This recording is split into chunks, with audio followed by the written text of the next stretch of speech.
Good afternoon. Good afternoon. Welcome along to Monday's special edition of Inspire and Be Inspired. We're broadcasting live on Facebook, also sending this out as a recorded podcast. Welcome along to everybody that's slowly joining us. Before we begin, I want to thank one or two of my friends who have come over and liked the page. It's a brand new page. It's less than a week old. A few shout outs. I want to say thank you very much to Vicky Ancorn, to Phil Madison, Jane Boy, to Sasha, Sophie Brown, Jeff Jefferson, to Lenora, to Angela, Simon Bowden, and then Pugwash, who's also just shared today's live video. Welcome along, Pugs. Nice to have you with us. Usually I've been broadcasting on a Saturday afternoon. It started out as a one-off for me to share the highs and lows and the frustrations of online promotion, and then the idea progressed so much so that I've got a plethora of guests lined up into the future. And today I got a real big treat in store for you. A gentleman that really needs no introduction. I'm just going to bring him straight in and say hello to none other than Mr. Mousse T. Greetings, my friend. How are you? Hey Andy, how are you, man? Good to see you. Good to see you too, brother. Happy to see that everything is working fine. I've been tweaking this over the last few weeks, and as a tech soldier yourself, you'll understand how sometimes things can work incredibly, and then others they can just go crazy at the last minute. And you're no stranger to doing live streaming yourself, are you? Have you had a few issues like that over the last few months when you've wanted to go live and then it's all just gone really, really wrong? Yeah, definitely. And to be honest, one thing that kind of helped me is sometimes because live is very relative. You can do live, but you can pre-record it. Which is sometimes a good thing that I actually do. Which is not too bad. Okay, so does that mean if you get a mix wrong, you go back and cut and edit, or no? No, that doesn't happen. No, no, it's not about the mix. I mean, the creativity has to be live, but it's basically like, as you said, if the connection goes wild or something, then at least, you can basically, you don't have like a couple of people waiting and the connection is bad and they get frustrated and all that stuff. So, that's, I think, is a good thing. Brilliant. Okay, so as we're talking, you will see on the camera that we are sharing, we'll get a few people popping up saying that they've shared the stream and everything. So I want to say thank you to Carsten for sharing that, and welcome along. You heard my introduction. You yourself are a gentleman who really needs no introduction, and I don't want this to be an interview. I'm sure you've been interviewed way too many times in your career for another one of those. But what I would like to begin today and end today with is focus on a product that you've got out at the moment. It's a sample pack in conjunction with CR2. I recently saw this getting pushed on social media, so you'll have to forgive me. Is this something that you're just promoting now, or has it been around for a while? I mean, first of all, I always wanted to be interviewed by you, although you say it's not an interview, this is my chance to get you one on one, so it's great. Um, anyway, yeah, the sample CD thing, the sample pack, basically. I mean, I had some of these done basically.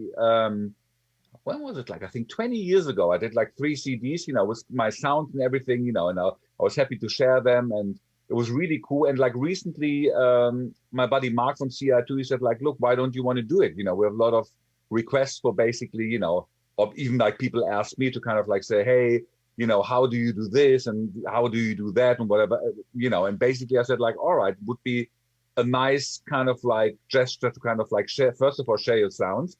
But what I enjoy even more so is basically doing these little production tutorials, where basically people can kind of like look over your shoulder. And, if it's like a setup, like you have yourself, for instance, you get like questions in and all that stuff. And that's really, really good. And to finally answer your question, I think we released this sample pack. When did we release it? I think November or something, Octoberish. And I know that because of the promotion that CR2 does, this keeps popping out, to a lot of people. But I think it's fine. Hopefully not too annoying to you guys. You know what I mean? No, it's fine. It's great. And you mentioned Mark at CO2, very good friend of mine. Yeah. It all tie in very neatly actually with the conversation that I'm gonna have because I actually took Mark along to Miami for the very first time in 1997. Oh, really? Yeah, Really? Wow. and that's where we would have eventually start speaking, Yeah. and we'll talk about the Miami journey. So Mark is going to come on and have a discussion with me at some point in the future. Fantastic. He would have actually joined you today, but they have a big label meeting on Monday afternoons at Right. CR2, so it didn't actually work out. So I'm going to try if I can and change. Hopefully the microphone's not going to break. You can see that. There we go. Sample tools, artist series by Mousse T. So just confirm from the horse's mouth, how do you pronounce your name? It's a short for my real name Mustafa, Hmm. and it's produced Mousse T. If you pronounce it really short like Mousse T, it's perfect. Because I've had a joke with a few of my friends who have radio shows, and they say Moosey T, Mousse Yeah, T, exactly. and I'm like, it's just Moose. Mousy T or Yeah, whatever. Yeah, it's just Must T. Mousse T, yeah, man. Okay, so that's available now. If you just do a quick Google search for it, you're going to be able to find it. Um, I wanted, as I said at the very beginning, the whole point of these conversations are to inspire other people, to allow them to ask you some questions. As you know, the frustrations of going live and this crazy so-called algorithm with social media, it's so very difficult now to reach out to people and get into their line of sight. Do you Mm. find yourself, even with someone of your pedigree, and you know the whole the power of the machine behind you, do you yourself get frustrated sometimes at the visibility of things that you're trying to push out there?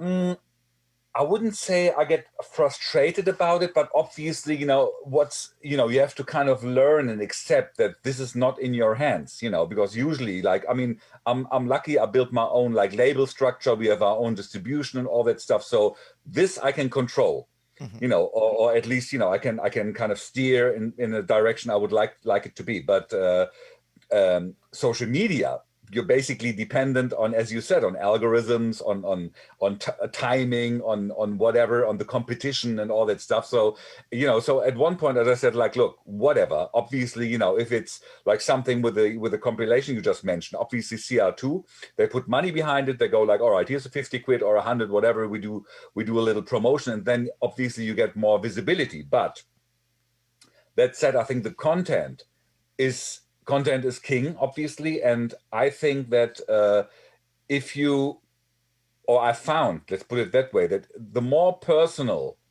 your postings are, the more love and reward you're gonna get. I agree indeed, and it's crazy how fast time progresses and how long what you can perceive to be a short period of time actually is. The reason I make that statement is it's been quite a while now since you've adopted that personal approach, especially on your Instagram. You do a lot of one-on-one videos. I don't know, selfie videos. You're pushing something.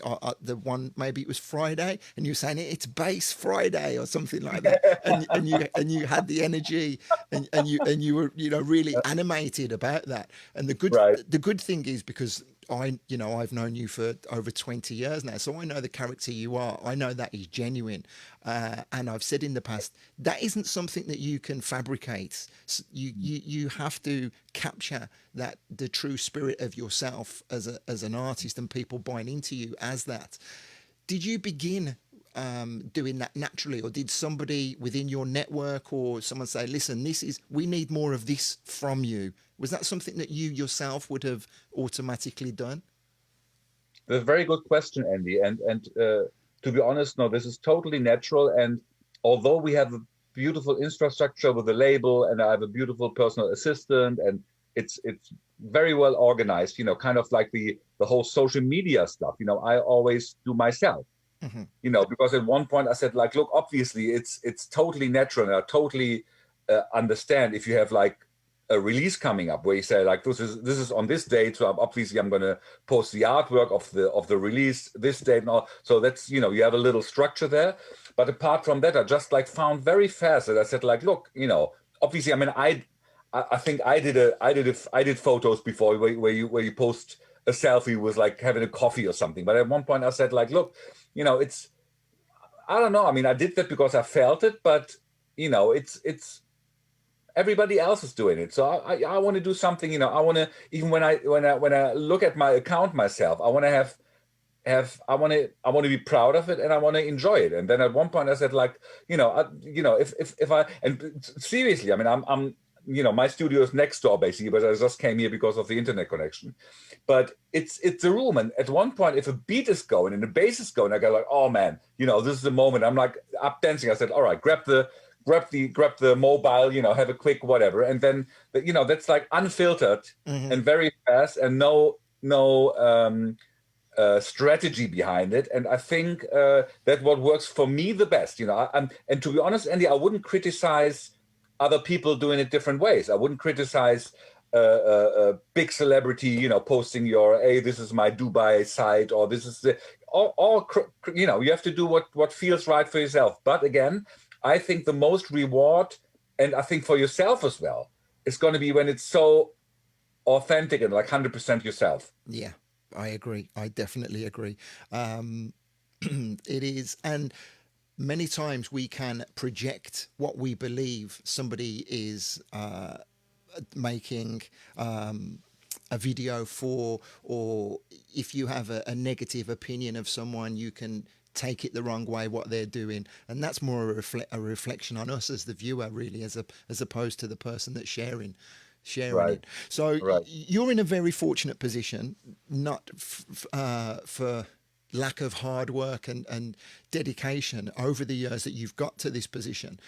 So you say you have a team behind you that does all of this. Is there anything in today's world, so to speak, that you do struggle with? You do sometimes scratch your head and think, what's going on here? You know? Hmm.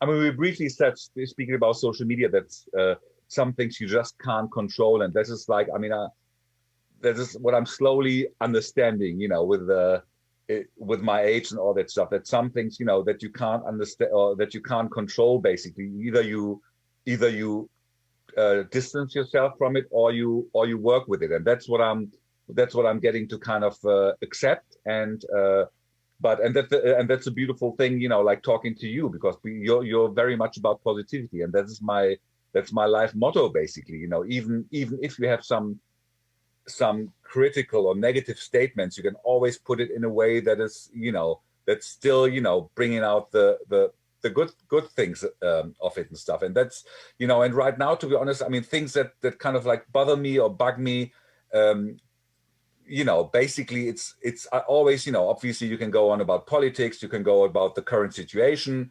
I don't want to even say the C word anymore because, you know, it's like everywhere, and I it's didn't going to be mention it good. at all. I didn't Yeah, mention it at all. exactly.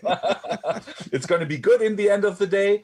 But I think the way to do it with a lot of stuff, it's to kind of like, first of all, in Germany, there's a saying that you basically have to, how can I translate it? You have to basically clean in your own front door first. Okay.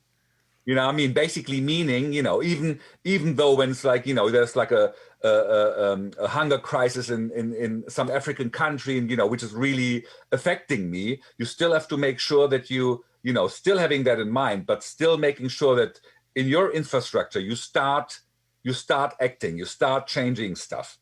You know, and that's what I like to be doing, you know, and kind of like, and actually again, you get rewarded really fast. Yeah. You know, if you you know, say you do something for a charity and you give some money somewhere, which is a beautiful thing, you know, which everybody should do, but then it's there, and you just hope that your input is going to change something within your infrastructure. You can see very fast what you've achieved. Good, good. The incredible philosophy there, and an amazing outlook. You have the benefit of many years of experience behind you. So let's roll back the years then, because you said you wanted to be interviewed by me. So let's get into this. Let's get into this very very briefly. 1997, 1998. I mean, there's a world of history before that, but we would have crossed paths at the Winter Music Conference. You were putting out a wealth of music on Peppermint Jam. When did Peppermint Jam actually begin? Was it 94, 95? I think it was early 90. I would say unofficially probably something like 93, but officially probably beginning of 94. Okay. Yeah. And it was predominantly yourself releasing music. I wasn't even preparing for these questions, so you'll have to forgive me for how basic they are. Immediate thoughts of some of the early artists were Ferry Ultra. You were releasing tracks with Matthias.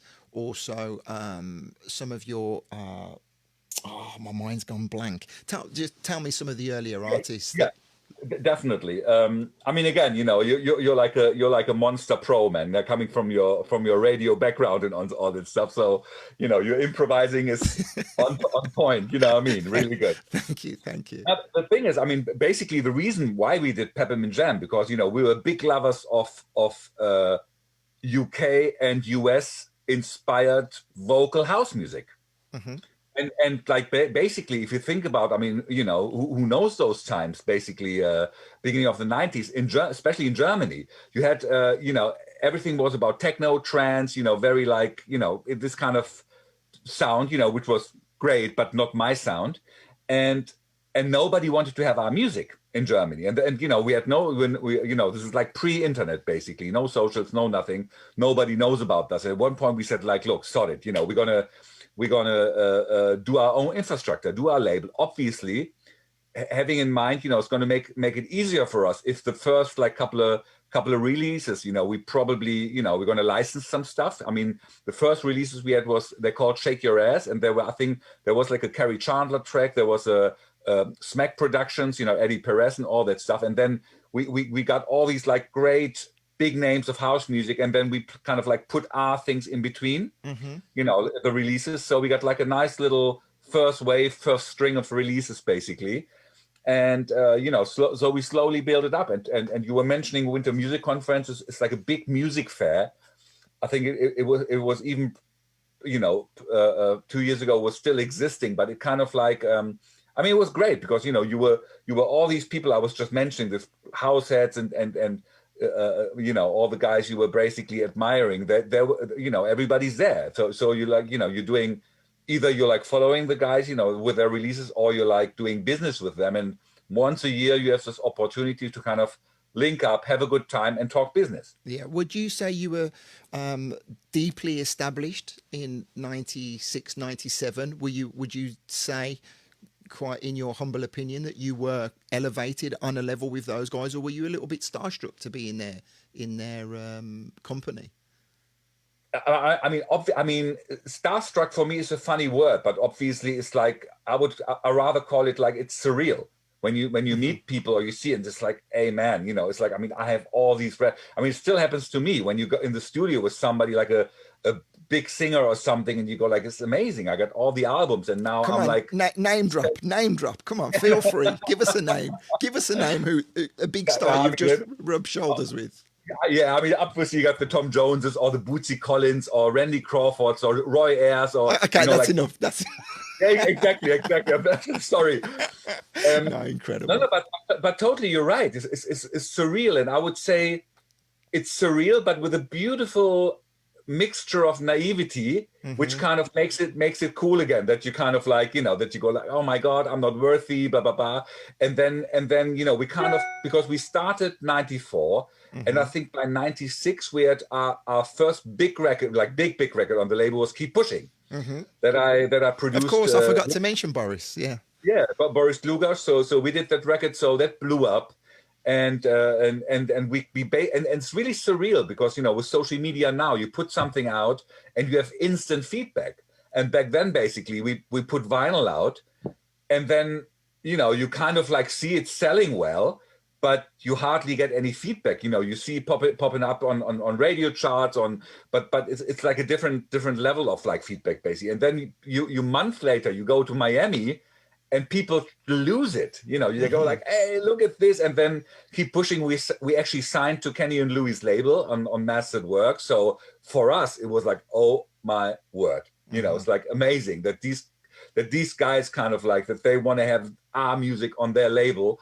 And now it was beautiful. And again, you know, you mentioned, you know, we saw each other. I mean, it's crazy, you know. I mean, we're basically next door. You know, I'm in Germany, you're in England, but we have to fly all these miles to Miami to kind of meet, you know. But that's how it went back there. Yeah, it's insane. And I was on the same energy as yourself then, just in total awe. I just got onto the radio, so these Americans were giving me respect and saying to each, you need to give Andy this record, you know, he's going to push it over there, kind of thing. And I was like, really? They're talking about me? So it was incredible. So let's skip forward a few years. Obviously, friendships were made, collaborations happened, and then I want to talk about that because I always talk about this record with so much passion and so much funness. When I think of Horny, when it first came out, unless I'm mistaken, you gave out promos of the instrumental at Miami, right? Is that correct? And then it just blew up everywhere that year. Am I wrong? Is my memory not correct? I think you're not wrong, but it kind of went hand in hand because, I mean, what basically happened, just like to tell the real story. Okay. I think it was 90, was it 90? I think it was beginning of 97 or mid 97 or something. I did this remix for Michael Jackson, for Ghosts. Okay.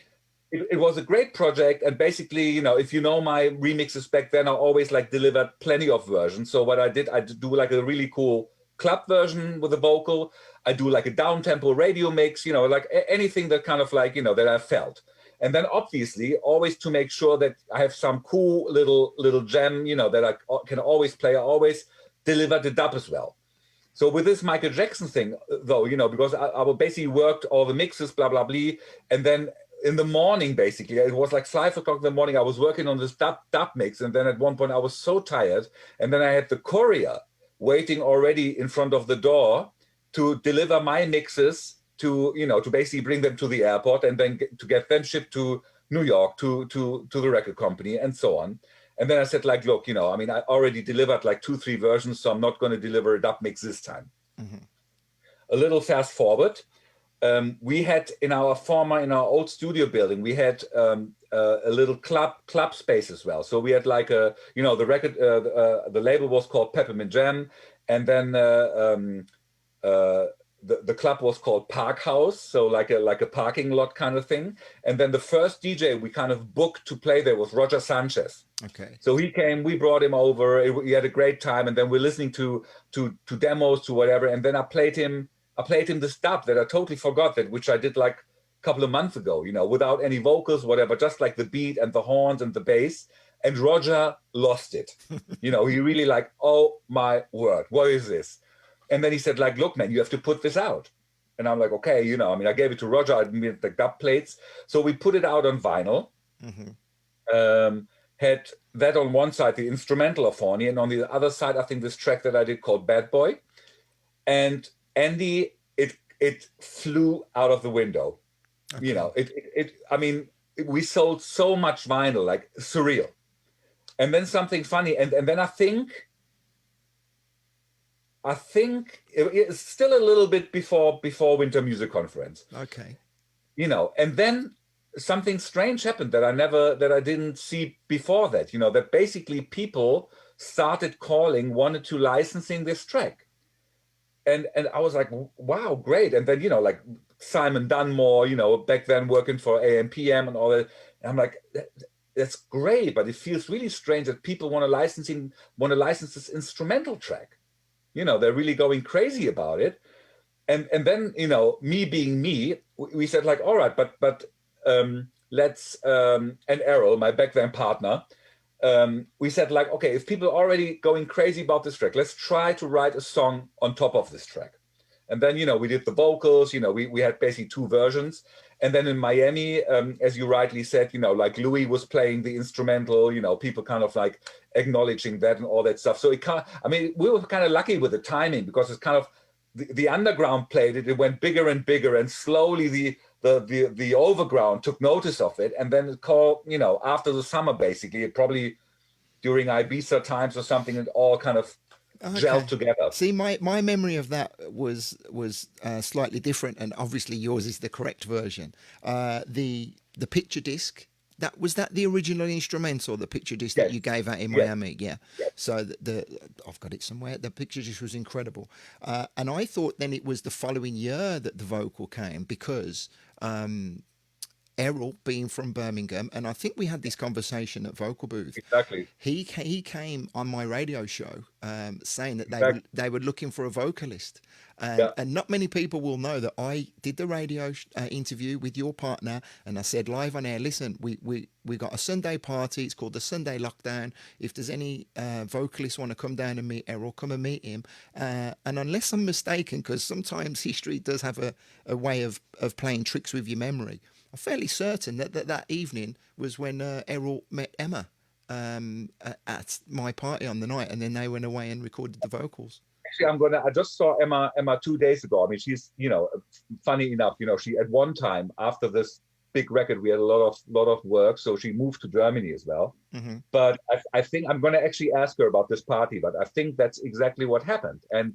But it's really crazy, because what we did, and that's a little bit before as well, because we had the instrumental, and then we were working simultaneously. We were working on stuff with Inaya Day, who did the vocals for Keep Pushing back in the day. Mm-hmm.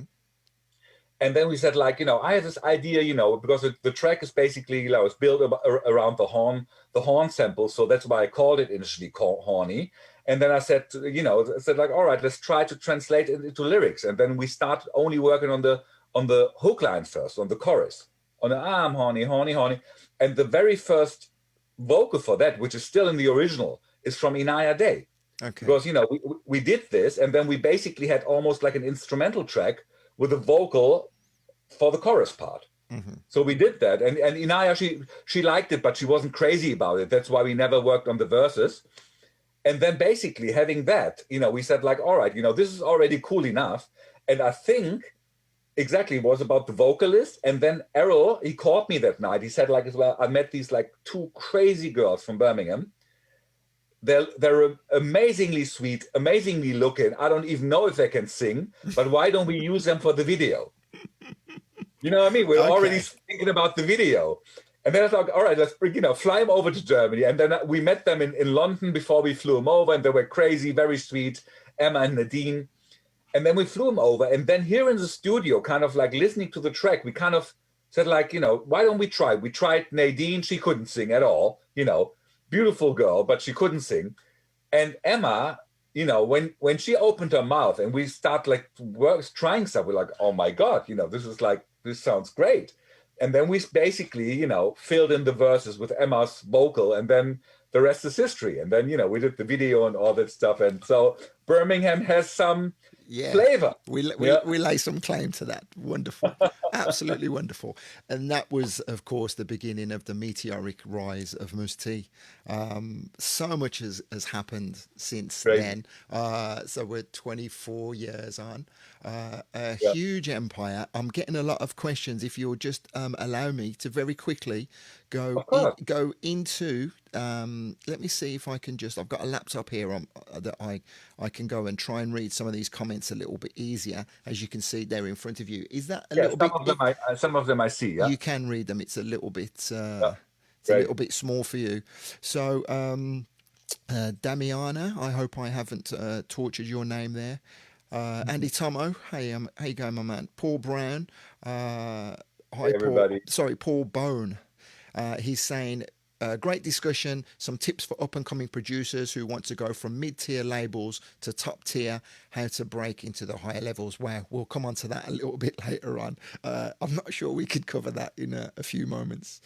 Dan Gurney, thanks a lot for the shares, my man. Thanks a lot for the comments. Steve Reed, shouts out to Mr. Blackwax. And Tomo, my good friend from Birmingham, says, yeah, up the Brummies. Wonderful. So we'll get back. We'll get back to some of the questions and comments a little later on. Do keep them coming, guys. And obviously, actually, I'm gonna be in Birmingham, I think, for the Digbeth Disco Festival this summer. no, but in Birmingham. Isn't that in Birmingham, Digbeth? Oh yes. Oh, I thought you said Brixton. Okay, so No, there's. Digbeth. Yeah, exactly. Has that actually been announced? I'm not even sure if the Digbeth. And Andy, it's like fully announced. It's like sold out. It's like it's. I mean, you guys, I have to say, respect, because we're in Germany. It's like, which we're having trouble like getting the vaccines and all that stuff. And basically, England's already like announcing tour dates and all that stuff, like full on. Well, let's hope it's not too premature, but I don't want to venture. There you go. And Andy's confirming, yeah. Oh, brilliant. Fantastic. Yeah. Okay, well, I don't want to venture off into politics, but maybe let's hope it's not all too premature. Yeah. Okay, so let's get... I'm going anyway, whether it's on or not. Wonderful. Well, I'm sure you're going to have a lot of fans there. I think it's going to be a slightly younger crowd, which will, again, just random conversations we're having. How do you feel having moved on and progressed from when we were, young-eyed, innocent DJs and producers on the scene to outgrowing the crowd, then the crowd kind of getting their kids through school into university, having the disposable income to come back out again, which I believe is responsible for the resurgence of the scene, to now having a whole different demographic, thanks to the likes of Glitterbox, amongst many other huge organisations. How do you feel in front of those people? Do you feel comfortable? Do you ever think, what's going on here? I can't relate to these people, or are you totally on the same wavelength as them? I mean, I try to be, and I think and I hope that, it comes across as well. I mean, I really, for me, you can be like 80 years old or 20 or 15 or whatever. It's obviously, and it's a little bit surreal, as you said, because it's like, some of the guys in the audience, they weren't born yet when Horny was released. Mm-hmm.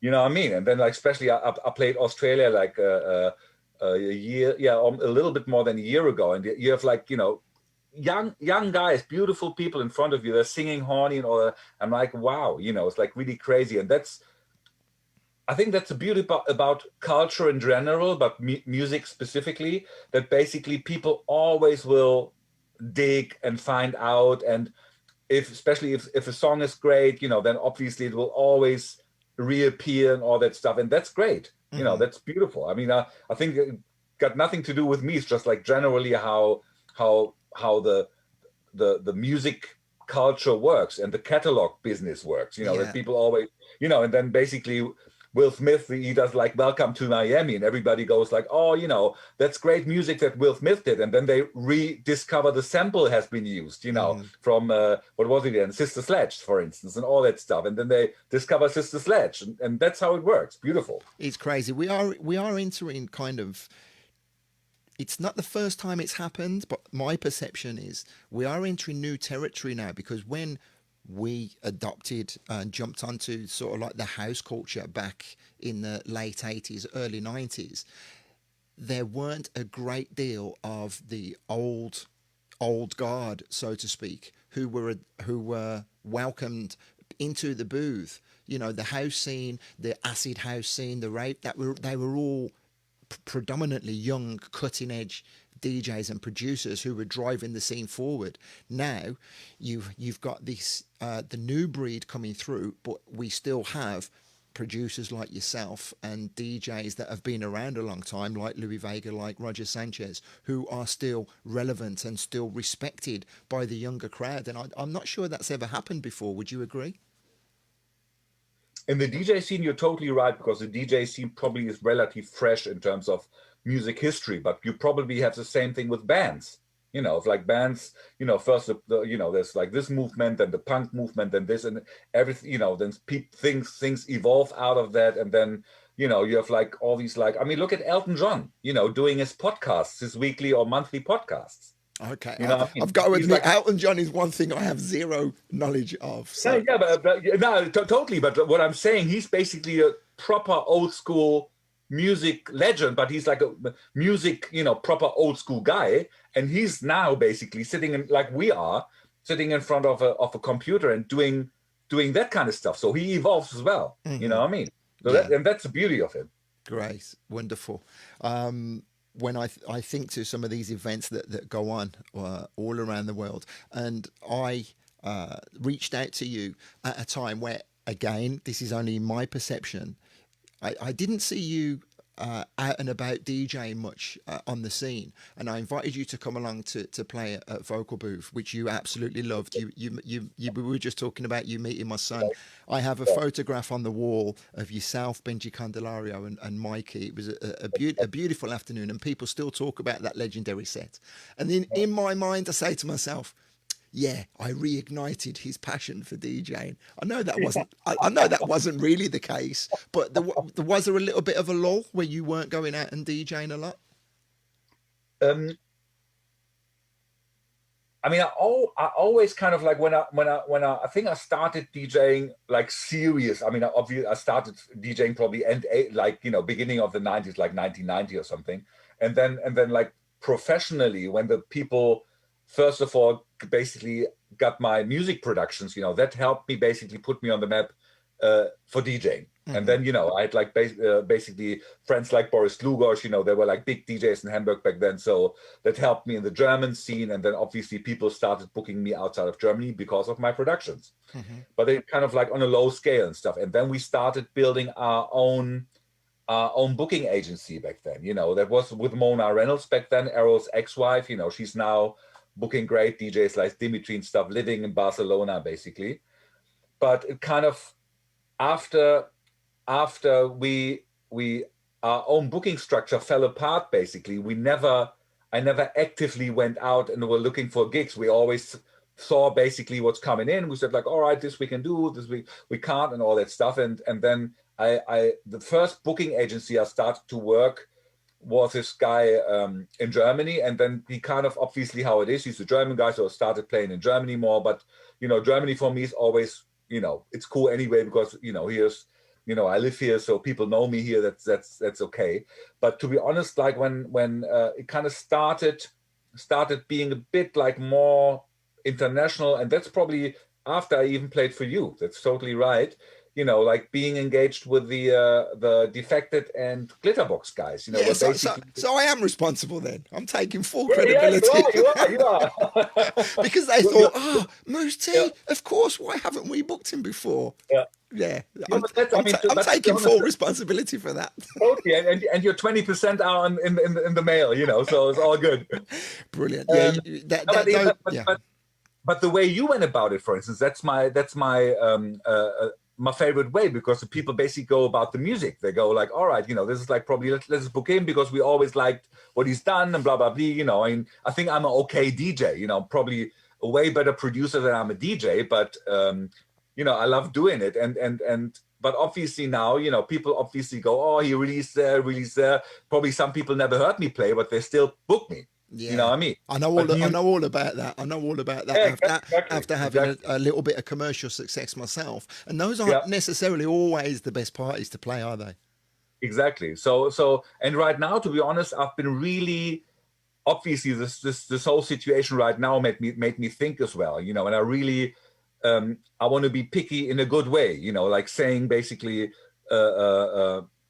nothing, I'd love to earn good money, no worries, but it's not everything. It's not everything what makes you happy. I'd rather play a really cool bar with like 150 people for like no money, and giving them the time of their life and me having a great time than doing like mediocre gigs where you go like, oh, right, I spent like 2 days on the plane and whatever. So that changed a little bit for me. And obviously now, to be honest, I mean, stuff that you did with the vocal booth, I mean, that's such a treat for DJs and artists to perform, because you have like-minded people that I like that. And to be honest, Simon Dunmore with Glitterbox as well. He constructed this playground for us, for like basically, like-minded people. We can come together, and it's almost like a little bit surreal, because it feels like, I mean, this is how the world should be, Indeed. No color, no gender, no this, whatever, all just having no age, just like everybody in one one box, put some speakers in there, a little light, and here we go.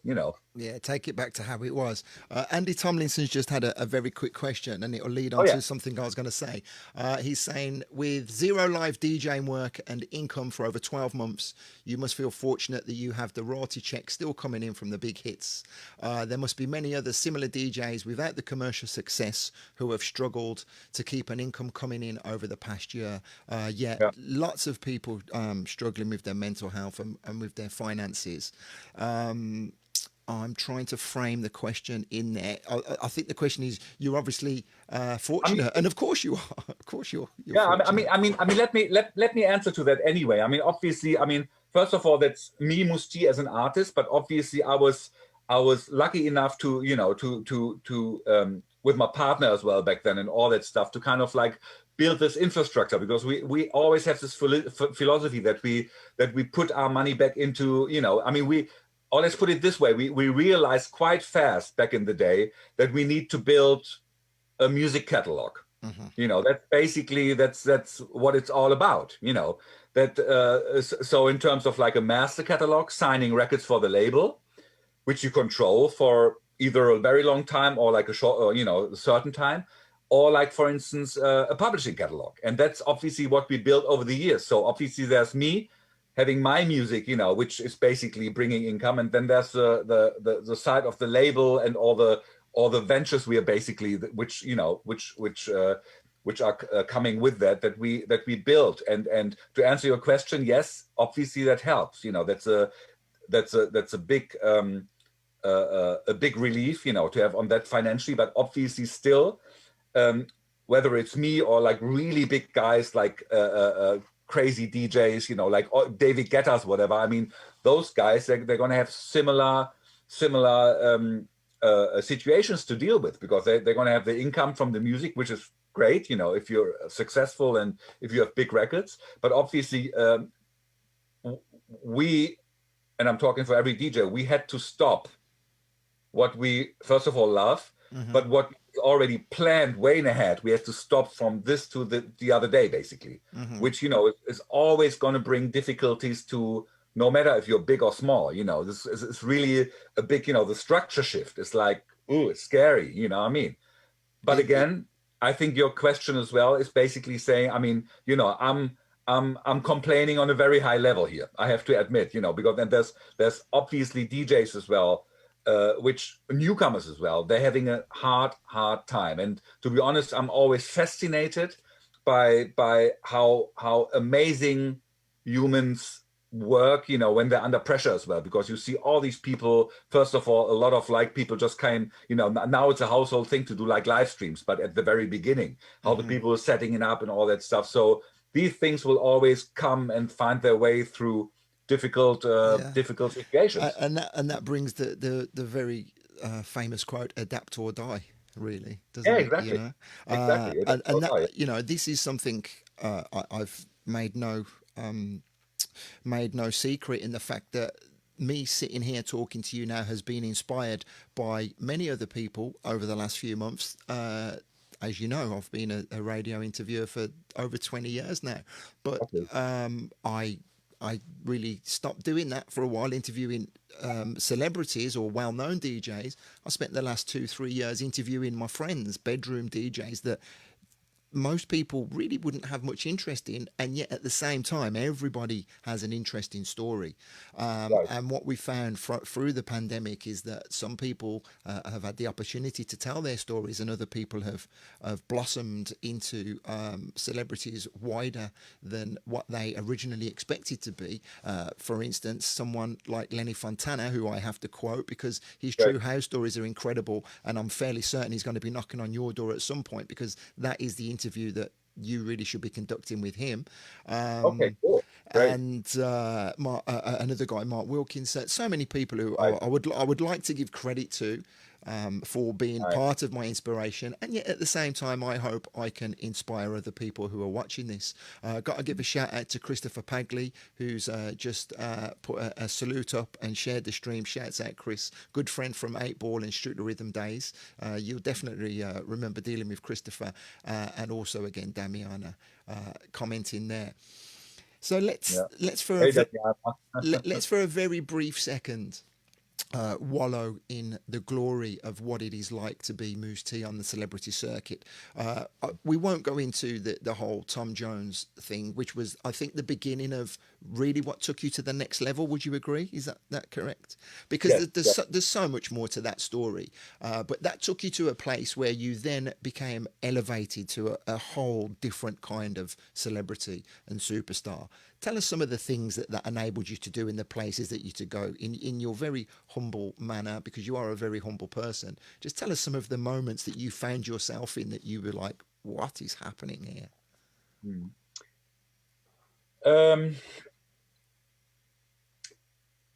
I mean, the great thing is if you do music, you just do it. You don't think, you don't like, all right, I want to. I mean, probably there are people who actually do that and are very strategic and analytic about things, but most of the music making people, they're just like, hey, I'm loving doing this and this and blah blah blah, and then you find yourself like a couple of years later, probably having put out so much music that people kind of like they recognize what you do, which is amazing, which happened to me because I was kind of, I was releasing underground records, and then I was lucky enough to get like working on big major album productions, which was great, but that's all on the production side.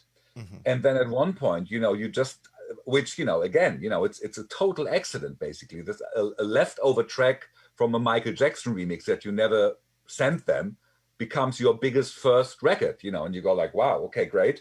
And it was very surreal because you never thought about that. Then basically the same year, Horny went big. I got the Grammy nomination, which is crazy for, with people that I admire, with all the Frankie Knuckles, David Morales, I think Louis was in there, with it, Todd Terry, I mean, me being European, them American, I'm like, oh my God, I'm not worthy. So and for records that I adore, I think back then for the first time best remix recording, I think you had to submit 5 recordings, not only one track. 5. So there were like stuff like Can I Get a Witness and Nesby, My Simply Red remix, and so on. So it's like I'm so proud of that moment. But again, it hit me hard. It was basically like, wow, I didn't see that coming. Again, pre-internet times. So that was a very, very important moment. But it kind of obviously it triggered a whole movement, because the and then I slowly understood as well how music industry is working, because obviously we have a big record, and then the back then distribution comes to me and says like, oh, this is a great record, so we do an album now with 13 hornies, okay? I'm like, what? And then, but obviously, and to be honest, I tried it. I did like a couple of productions, and they were, actually I have to dig them out. I really want to hear how they sound. But then I felt so ashamed to do that I kind of said, look, my first album, I kind of like totally pulled the plug, and basically I released like a, I called it Gourmet de Funk. It was like a jazz, funk, reggae, whatever album, just like tracks that I liked. Mm-hmm. Because I couldn't do it. But again, I understood where they were coming from. They said like, okay, this is a success, so we want to multiply it. But what it actually did, me working on the album, I obviously thought about a follow-up track. And then I think Errol met Tom Jones' son, Mark, who's managing him at the Midem in Cannes, another big music fair, music festival. And they were in contact, and they were loving what I do and the remix stuff on, they loved Horny and all that stuff. So we had the contact to Tom Jones. And then basically we wrote Sex Bomb having Tom Jones in our minds. And then that all happened. And you were right, Andy, because that opened a whole new door. Because so far, I mean, Horny was still, it's still considered house music. The instrumental was underground. The vocal version was like commercial pop, but it was still, it's cool. We get it. The guy's like a dance guy. He's doing house music. With Sex Bomb, basically the whole new like pop door opened, and it had some guys probably saying like, look, man, that guy's a sellout on the underground circuit. And some guys, like for instance Tom Jones and other people, say like, okay, yeah, he's one of us now. Yeah.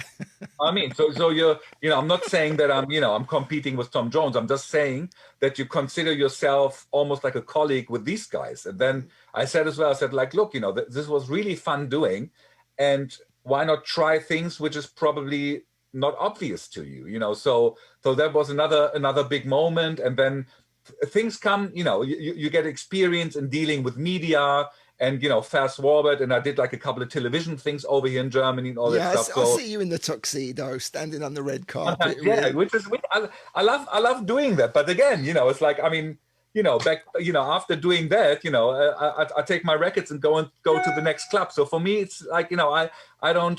For me, it's no big Is big that difference. that's your computer? Can you turn your mail Oh, sorry, off?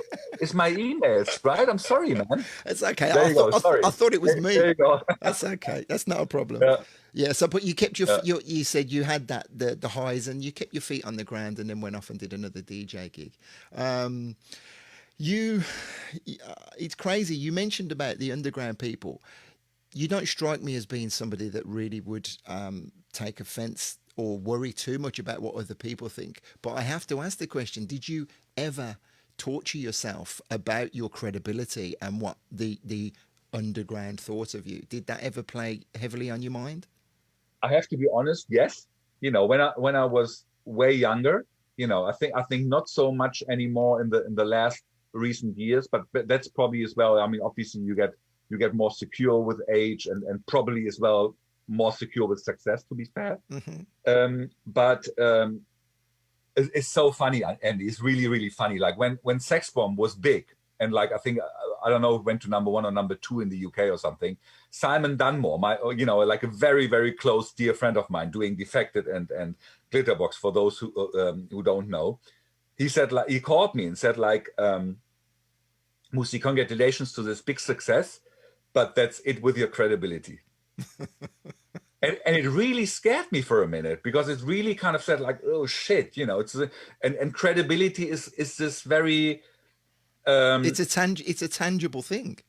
it is, you know, for some people credibility is everything, and to be honest, credibility, some people put some worth to it as well, you know what I mean? Too much worth.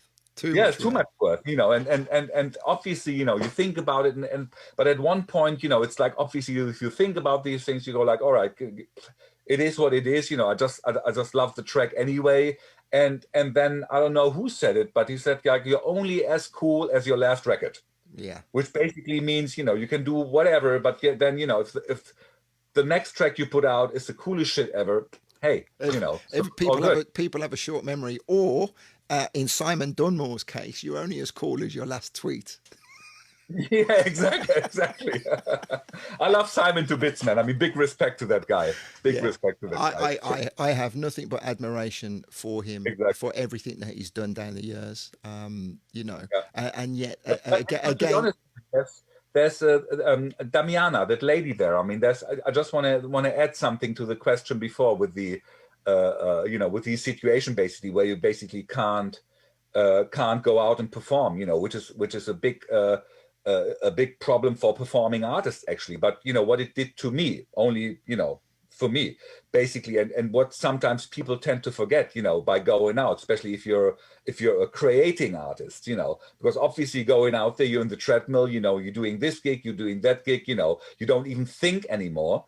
And everything what I did, where it all started, was in the studio back there, you hmm know, and probably I mean, I was putting out music, but to be honest, you know, it's like right now, the moment basically where I can't go out and do live gigs, you know, I'm in the studio creating. I mean, I probably never did so much music in my life, and for me, it opened my eyes so much. Obviously, you know, it's great for people to do that, and you have to afford doing that, because obviously, if you don't go out and only create, you have to pay the bills, you have to pay yeah, your rent, and I totally understand, and hopefully for a lot of our fellow artists, it is still possible to do, but it's a great time to create. great. Which comes back to Simon Dunmore's tweet, which we won't Yeah. talk about. I've just got to draw reference to the chat room and our live viewers. We got Grant Nelson. Grant Nelson! Granty! Granty! He says two of my favorite humans right there, and what an amazing person. You guys have worked together on so many, actually not so many things, but you have worked together a lot. One track that I didn't even realize was the two of you together was the De La Basse. I didn't realize that was both of you because I had that on a Swing City promo, and it was only years after the effect that I realized it was you both, right? Yeah, it's basically what happened. Grant was over in Hanover, and we really kicked it off. It was amazing. And then basically, I think De La Basse and Everybody. It was basically my tracks, but he put it out on his label, and so it was my creations. But then what we did back then, basically, I was in London in his studio, and then we came up with the EP that we did together. I think it's the Groover track and Ska. Like two tracks. Okay. So De La Basse is just you. Okay, so yes, I got that wrong. Okay, well I'm taking away all of Grant's credit that I gave him for that one. Up yours, Nelson. And actually, we have to. I mean, now it's official, Grant. You know, we can't escape. We have to do a new thingy together. Oh, mate, if you can tie Grant Nelson down to dedicating any time to you, then you're a much better man than me. I've been asking him to do an interview with me for at least 3 years, and I'm not going to say anything else. So let's carry on. I don't want to embarrass him live on air. Well, I mean, the secret with Grant is you have to bring him to the next kebab place to have a kebab first. You know, and then he does everything for you. Yeah, that's how it works. Well, I've taken him for 43. Have you tried Liquor 43, Liquor 43, by the way? Oh, you yeah, must have drank that with me in yes, vocal exactly. booth. I took him for a beautiful steak. But anyway, we digress. Someone asked a question, and I just, it went past me there. Let me scroll back up. Carsten asks, I would ask to like Mousse, how does he get fresh ideas when he starts tracks? Also when he's struggling for inspiration? Great question. Yeah, super question, Carsten. Really cool. I mean, basically, I think like all of us, either it does flow or it doesn't. You know, and when it doesn't flow, you know, don't be scared, and just sit down and listen to music. You know, it's as simple as that. Especially when I mean, right now, I get a lot of creation, actually, inspiration by speaking to people, by traveling, by having great dinner. You know, I mean, that's all food for inspiration. Sometimes even when you're like traveling and you're like in an escalator, you know, and hearing like funny music, you know, it always triggers you. You know, right now that's not the case. So, but what really helps, you know, just go onto Spotify or, you know, to your record box and listen to tracks, and then it will come very fast. Brilliant. What's the first thing that you'll lay down? Tough one. I mean, sometimes it's really the keys, you know, sometimes it's really like a cool little, you know, I have a beautiful piano and some vintage gear, and sometimes you just fiddle knobs, but most of the time, and I still do that, I start with the beat. I just love beats. Brilliant. Okay, wonderful. And someone asked earlier a very difficult question that we'll just skip over. You know, what advice could you give to anybody who was hoping to make themselves known, make themselves come into the vision of people? What is the way to elevate yourself to the next tier in this music business? Right. I mean, what I think everybody, established artists and newcomers, what they want to really achieve is like to be outstanding, to be instantly recognizable. That's, I think, the main goal. If you achieve that, that's amazing. That's easier said than done. I totally get it. But if you know, even if you do like out there stuff and everybody goes like, that's not for me. But if it's like something which like picks people's ears, I think you're on the right path, mate, for sure. And obviously another way to kind of like get experience and to get close to what you admire is copy people. You know, in terms of like, if you really like something, if you say like, look, I love how Mousse T does the beat, or how Grant Nelson, how he does the chords, or how Louis, how he, you know, go try to do it yourself, to emulate it. And by doing that, you know, find your own way. Okay, so what I'm going to do, I think this will be absolutely incredible for me to click this button and say that if you like Mousse T's sound, then you can head on over to CR2. There's a sample pack. Well prepared, mate. Tell us everything that's on this for producers, what they can achieve by owning this. Well, I mean, obviously, as I said before, my beats, are very important to me, and I think, sometimes the right beat makes a good production. And a lot of people are asking me, how do you do the beats, and which kind of sounds do you use and whatever. And I'm a beat collector, I'm a beat hunter, I'm a sound hunter. And I have these like massive hard drives with like loads of sounds, whether it's samples that I took from somewhere, snare from this, hi-hat from that, whether it's stuff that I recorded myself, like bass lines, tons of bass lines with amazing players. And I live off that, and then I take these sounds and make them my own again. I process them, I layer them with other sounds. And basically what I did with this sample pack, this is what you get there. This is already sounds that are, you just take them and there you go. You can produce with it instantly. There's keys on there, there's like so-called song starter packs, where basically you can already start doing something immediately with like a certain, patterns I basically included. Keys, bass lines, guitars, a lot of like drum sounds. I mean, it's beautiful. I think it's, And in my ignorance, it's been a while since I opened up a computer to even think about making music. Is that for all platforms, or is it only dedicated to one platform? So you got MIDI in there and WAV and song saves, or yeah, I think it's definitely some MIDI stuff in there, and a lot of like this. I think the sounds are like in WAV, but it's basically you can use it on all DAWs basically. Okay. So brilliant, and that's available now through CR2. It isn't all plain sailing. There are highs and lows that everyone has to go through. Someone like Mousse T has already been and dealt with all that a long time ago. How do you think you would fare if you were just starting out and you were just starting to get success, or the glimpses of success in today's digital age? How do you think you would fare coming onto the scene now? Do you think you'd have a good crack at it?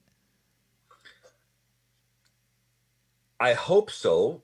And I mean, knowing me, I'm a good adapter, and I get along, and so I think I would do it. But to be honest, I don't want to miss what I went through to be here where I'm now. And to be honest, I mean, I'm 50. What am I now? 54 now. So. And I consider myself super lucky to basically having had the good old days with everything, with the vinyl collecting and this and producing music with so little technical possibilities, and doing it in today's world. So I'm so happy and lucky to get both worlds and to get the good or to basically having the possibility to work, in this environment. So I don't know, I think I would kind of get along, but again, I think, and there again, I'm doing music, so I can only speak about music. If you do a good piece of music, whether it's, been released like 30 years ago, on vinyl, or it's released today via Spotify, it's great music. So it's all good. It stands the test of time. Talking about time, how are you doing for time? You okay? You're not. I'm not keeping you from anything, because there's a couple more questions. I'm perfect, man. I'm like, let's do an overnight thing. Great. Well, that's wonderful. Richard White. Hi, Richard. Thanks for joining us. He asks a great question, and one of my good friends, who I don't think is with me live at the moment, but I got to give a shout out to Duncan James. He's crazy trying to get hold of your remix of the Quincy Jones Stomp. And Richard has asked a great question. It still stands the test of time. How did that come about? Super. First of all, peace, Duncan. Go on my Bandcamp. I think I uploaded all the versions, and I think even like a never released dub version of the house mix before. So check it out if you like. Wonderful. There you go. Yeah. Richard, great question. I mean, obviously it's not like today, where you basically go on YouTube, you go like, oh, I like this, there's like a little song, whatever, I sample it and build my track around it, and then there's my remix. I mean, still now, and more so back then, if you were asked, or basically acquired to do a remix, it came from like legit sources, like from the record company or like the management, whatever. So I was doing quite some work for Warner's back then, and they released this beautiful album from Quincy, and they asked me to do a mix for Stomp. And first of all, I think I fainted because I mean, we're speaking about being starstruck before, you know, like by meeting your DJ legends, but I'm really starstruck when it comes to Quincy Jones. I mean, he is a proper legend, you know. And what I like about him is basically he's a musician, you know, he's an amazing arranger, he's a trumpeter, he's a, you know, amazing entrepreneur and all that stuff. Anyway, so they asked me to do this mix. I'm like, oh my God, you know, I get sent the multi-tracks, you know, which I still have. In fact, you know, in a minute, I'm going to go next door and show you the original multi-track tape. Nice. And the people, Quincy, basically his concept for this album was basically he wanted to feature as many people as possible, and especially for Stomp. You had featuring Chaka Khan on it, Charlie Wilson from the Gap Band, Herbie Hancock on the keys, all these rappers from, like, I think Yo-Yo was and there, Shaquille O'Neal, I don't know, you name it, all on this track.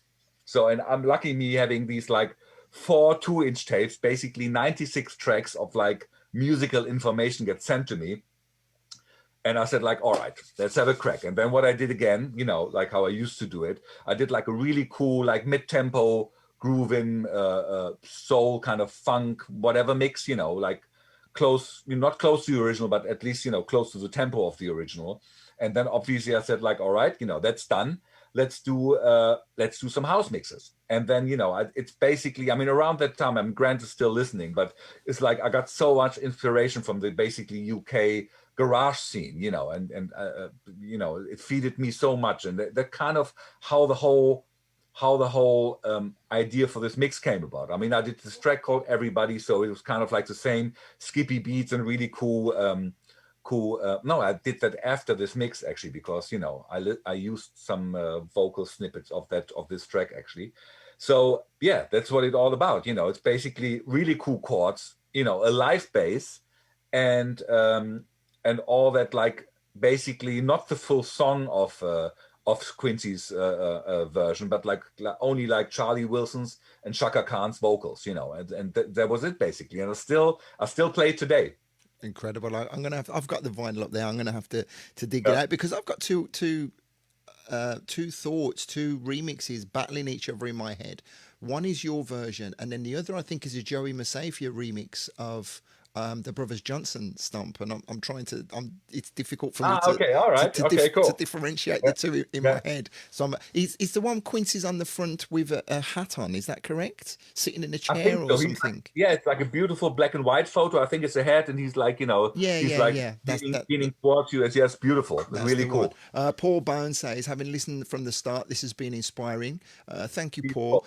We actually began, and I said to Mousse, there was no real agenda as to the conversation, because it was just I wanted to try and capture the essence of what a great person Mousse T is, the success that you've attained through a lot of hard work. And you, so tell us about your organization now. How many people do you have around you?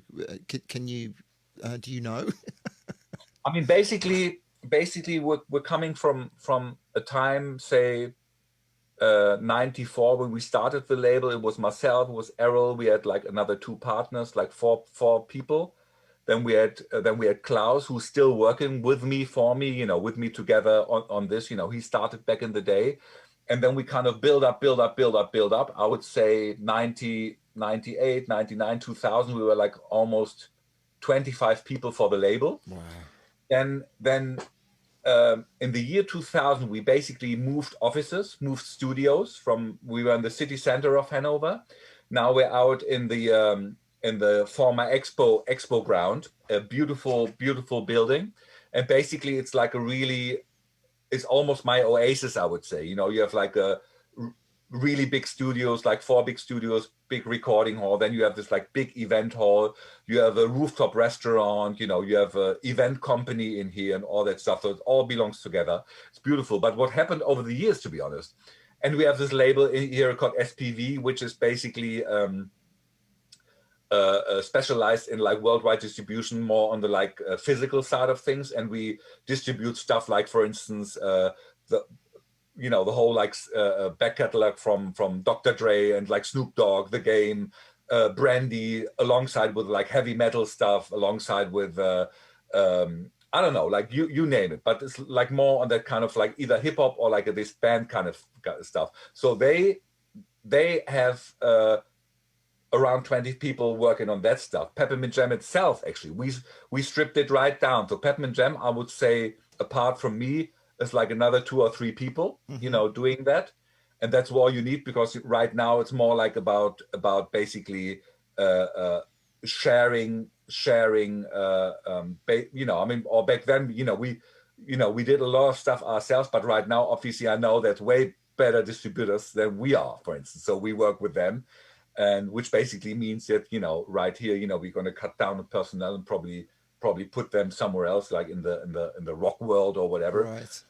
So yeah, to answer your question, I mean, with me, I have my personal assistant. I have like Klaus and myself and this other lady running Peppermint Jam, and we have the rock label. You know, there's quite some people still there. The event company is doing really well. There's, I think, another like 30 people for the event side, so that's really a big thing. Then we have the restaurant. They're like 10 people, so you know, altogether it's quite some traffic in here. Well, as soon as I'm allowed to travel, I'm definitely jumping on a plane and coming in to witness your your empire.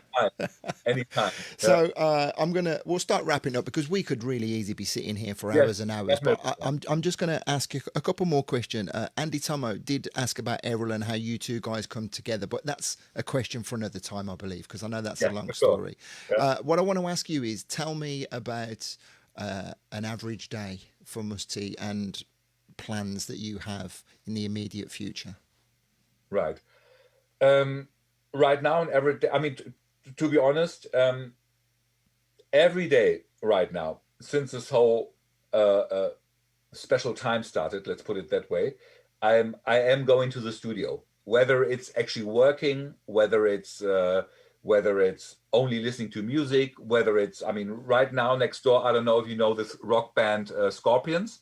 They're pretty famous, you know, they're from my hometown, Hanover. So they're recording an album for a year right now. So it's really great. You're in the studio, and whether you're working yourself, you're always meeting great people, you know.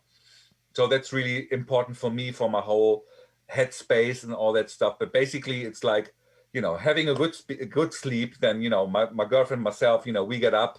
What we do actually, what I can really recommend, you know, whether it's celery or something else, we do this like fresh juices. Okay. It's amazing, really cool. So I love that. The celery juice is really good for your body, like cleans out everything, your liver, your everything. I need my coffee in the morning, and then pretty much after that, I'm in the studio. I'm doing that, you know, having like a nice little, you know, most of the time, like 4 to 6 hour day. And then, you know, going back home, you know, preparing very early dinner, like having a quick walk in the park, and then doing some dinner, and then, you know, either watching good movie, good book, whatever. I mean, that's what I'm doing right now. Are you like me? Are you fast asleep by 9:30, 10 o'clock? Do you struggle staying awake past 10 o'clock? My girlfriend is like you, to be honest. You know, she loves, you know, she loves her early sleep and all that stuff. For me, sometimes it's possible, but sometimes for me it's like not that easy to kind of like turn off my brain. You know, exactly. So you know, sometimes, I mean, you know, I'm not, you know, if I'm like in the music mode, you know, I can go ways, you know, but at home sometimes, you know, I'm like, if I have my teas and everything, I mean, you know, we're talking about old people here.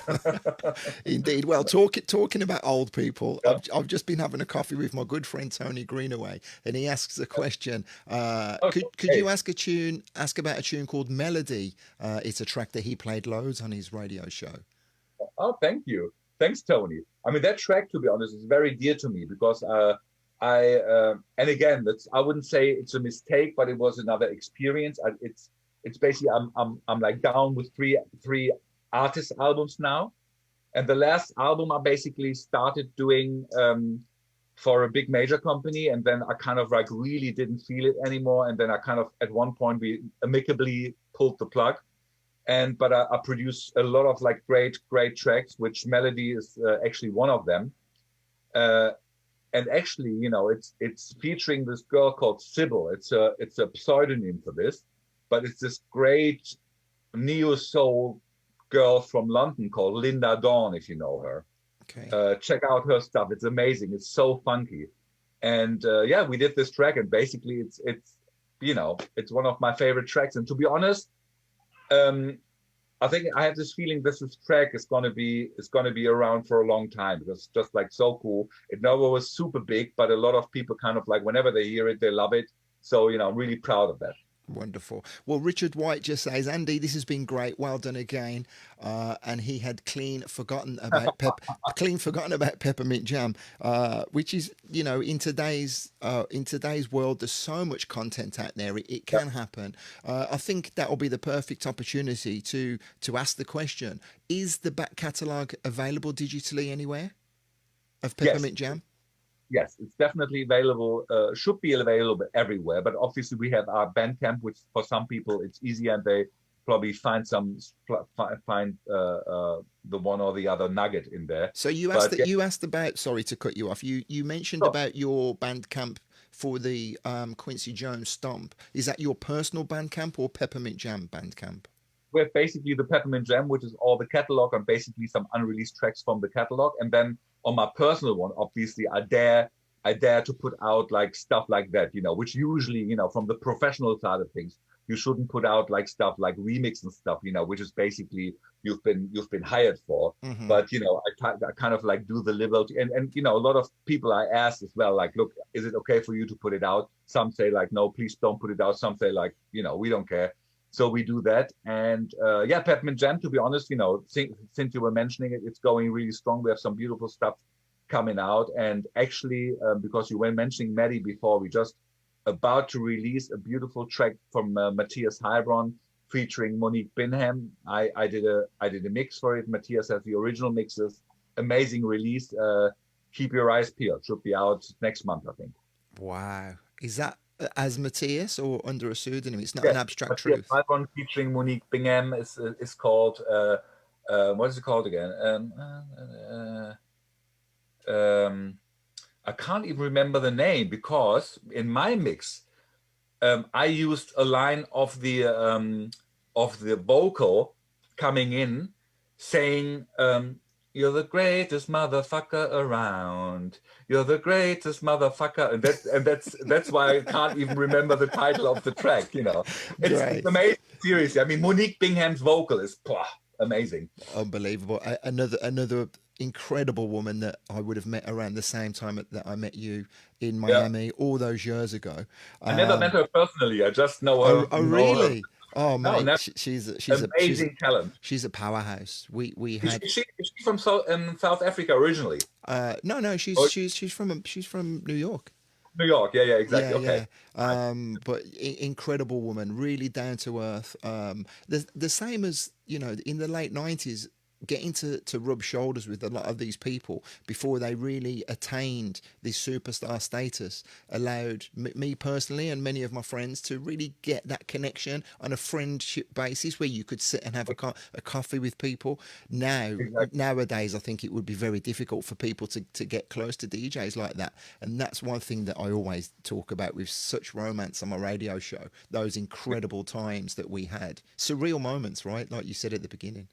Yeah, definitely. And to be honest, again, I mean, obviously, it's whether you meet at a gig or an interview, or to be honest, and that's I have fond memories about the Winter Music Conference, because that's actually if you think about it compared to today's level, it was a pretty close shop, no? Mm-hmm. So it was pretty like you, as you said, there was this little swimming pool, and then you met everybody, if you would have dropped the bomb, house music would have been dead. It's crazy. I've got footage on my YouTube of me at one of the amazing Masters at Work pool parties, walking around with this huge Sony camcorder, filming, zooming in as David Morales is walking through the crowd, and then looking away quickly because he caught my attention. And then 3-4 years later, and doing the same with Louis and Kenny. Kenny looking at me as if to say, "Who's this dude?" 4 years later, I'm signing records to their label.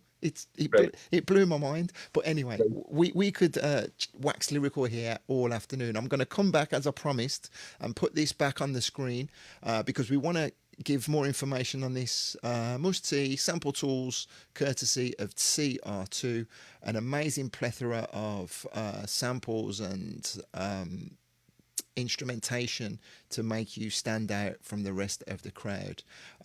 Brother, I really cannot thank you enough for giving me your time this afternoon. It's been amazing, and I know that the people who are with us have absolutely loved this to pieces, and I have it on my wall to cherish forever. And people can watch back on the recording and learn just a few tips from yourself. And if they didn't know before, they definitely know what an amazing guy you are right now.